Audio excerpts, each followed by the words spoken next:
Sounds like wise advice. Look, I'll finish with two questions, and both perhaps more personal questions towards you. So this was one from Julia.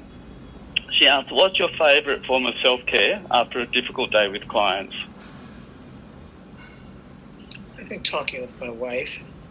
I've had a wife who I've known since I've been 15 years of age and is my dearest friend, and I get things off my chest speaking to her. Probably that's the best way of doing that.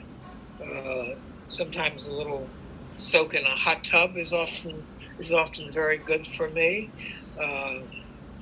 Once in a while, if I'm really feeling terribly troubled, I might go to do a meditation activity. But that's not terribly helpful to me. My best way is to be intimate with my friends and talk to them and be close to people. That's almost always the thing that gives me the most comfort. And my first stop there has always been my wife. Actually, a question that you've just brought up for me, you spoke about the risk of being isolated as a therapist. You talk about the intimacy and the closeness in that therapeutic relationship. But I think you raised a really important point that perhaps because we have so much of that in our day, that we might not work to build those other relationships because we could either be fatigued or just don't have much left. Can you say a little about that? Because I think that's really important for those people listening. Yeah, one question I always ask patients is to ask them about their confidants, by whom I mean people that you can tell almost everything about yourself. And who are those people? And if there are none, then I really want to work on that. Well, was there somebody in the past? And what happened? I feel that a good key to good mental health is to have people that you're really close to and intimate with that are going to be in your life for a long period of time.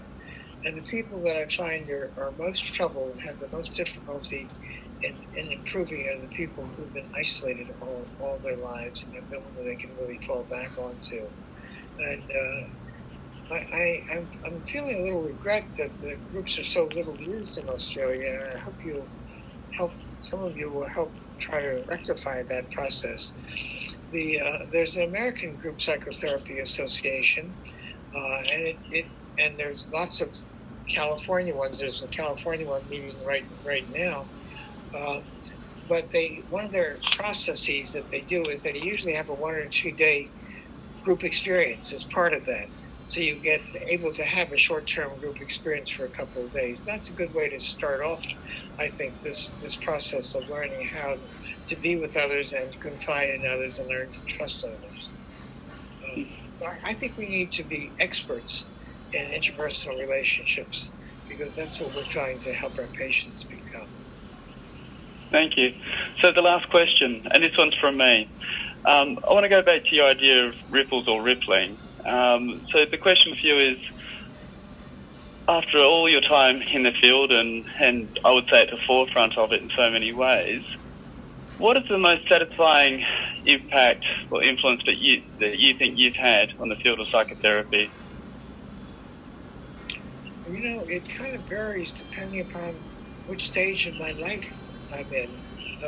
Lately I've been making a pitch for self-disclosure and being close to others and